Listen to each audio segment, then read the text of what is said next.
Some say it's easier to get Glastonbury tickets than it is an entry in the Rolex Fastnet race.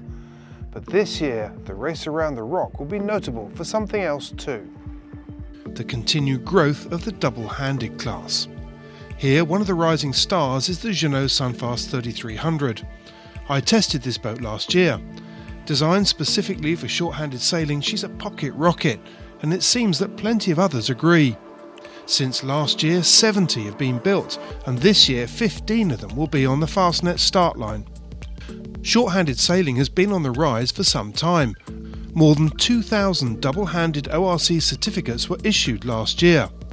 A new double-handed European Championship will take place in Greece and next year in Sweden. In the States, Annapolis, Newport, Florida, the Great Lakes and the Gulf Coast have all got double-handed events. So perhaps it's no surprise that boats designed with all this in mind have been so successful. Almost want one myself. But if cruising's more your thing, it's multi-hulls that are on the rise. And if you're looking to head off the beaten track, the Neil trimarans are proving to be very popular. But as catamarans have become increasingly widespread, why would you choose a tri? According to Neil, there are plenty of reasons. Among them, weight distribution is better as the central hull provides a more suitable location for heavy gear. And a midships engine centralises the weight and reduces the pitching moment. With a lower wetted surface area than that of a cat, light air's performance is said to be better. And a single rudder provides a better feel and is lighter than a dual setup. When it comes to the accommodation, the wider overall platform allows more space on the bridge deck and greater scope for larger, more comfortable cabins. And so the list goes on. But it's a list that makes a compelling argument for those looking to head over the horizon. I wouldn't mind betting that Cobra International are the biggest boat builders you've never heard of. Based in Thailand, they have 2,500 staff and produce around 80% of the world's windsurfers, surfboards and stand-up paddleboards. One of their latest products is the Skeeter, a foiling scow for mere mortals.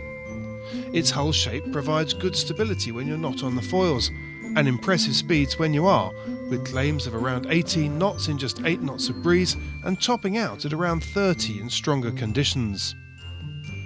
The stayed rig means that it can adapt to a wide range of crew weights. The U-shaped Vang track allows good control of the mainsail leach, which helps with the power delivery. And the fully articulating foil provides a more stable ride. Plus, there's a smaller version for younger sailors, the Nicky. Foiling isn't coming for ordinary folk, it's here. Numbers. Never have they been more important. But setting up what you want to see when you want to see it hasn't always been that easy. Now, B&G's new Nemesis display takes instrumentation onto another level, and it's about way more than just visibility. The touchscreen displays are highly configurable. Key data can be shown in a more intuitive way. The touchscreen makes it easy to set up. The context-sensitive mode lets you set up displays to suit specific moments during a race. You could have one dashboard set up for, say, the pre-start before switching to the upwind display, and then on to the downhill configuration. The displays can also be controlled through an Apple Watch. And as you'd expect, the displays are fully integrated with the B&G network.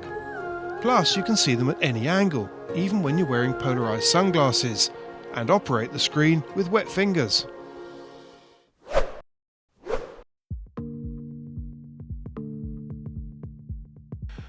The 2021 SailGP season kicks off in Bermuda. Hot foot from the America's Cup, Peter Burling, Blair Tuke, Jimmy Spithill and Sir Ben Ainslie join an already impressive lineup. This year sees some changes with a modular system for the solid wing sails that allows them to vary their size to broaden the wind range that they can race in. The AC50 jibs still remain and are essential in managing the airflow over the wing. Doyle sails are the official sailmaker to SailGP, and their structured luff technology plays a key part in the sail plan. Catamarans tend to rack under load, which can transfer big loads onto the headsails. Conventional jibs would blow apart. Doyle's structured luff technology is designed to carry these high loads and allows the sails to operate over a wide range of wind speeds. This also keeps costs down with smaller sail inventories and ensures that the sails last, which is crucial when the final race of the season decides the title. So there's a great deal riding on the jib. The brief was simple: to create a super yacht that could cruise the world in comfort, but one that could win races too. Launched last October, Southern Wind's latest 100-foot carbon sandwich super yacht is Morgana. Her 6,800-mile maiden voyage from Cape Town to La Spezia in Italy took just 30 days. Under double reef mainsail and a staysail, she hit over 26 knots. Morgana is clearly no slouch.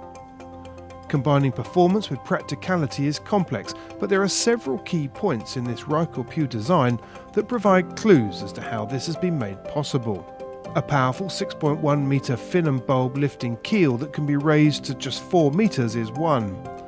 Her ample beam produces high form stability and power while creating a large internal volume for spacious accommodation. And advanced sail handling systems from the carbon mast, composite rigging and transverse jib tracks. She may be new on the scene, but this is a sophisticated cruiser racer that has already laid down a marker in the super yacht world. Palmer, super yachts. The two go hand in hand. This is the heart of the super yacht world. And this year, the Super Yacht Cup will be celebrating 25 years, making it the longest running super yacht regatta in Europe. Hosted by the Real Club Nautico Palma, this year sees a new performance class join the long-standing original super yacht class and the non-Spinnaker Corinthian class. The event will take place from the 23rd to the 26th of June. Aside from the boats themselves, Palma is also a hub for super yacht crew, making it a perfect place to run a major regatta in such tricky times. By keeping the focus on the racing, the organisers are confident that pandemic restrictions can be met. And with such a collective yearning to get racing again, there's good evidence that this year's competition will be a fitting tribute to the 25th anniversary in what has become the home of Mediterranean super yacht sailing.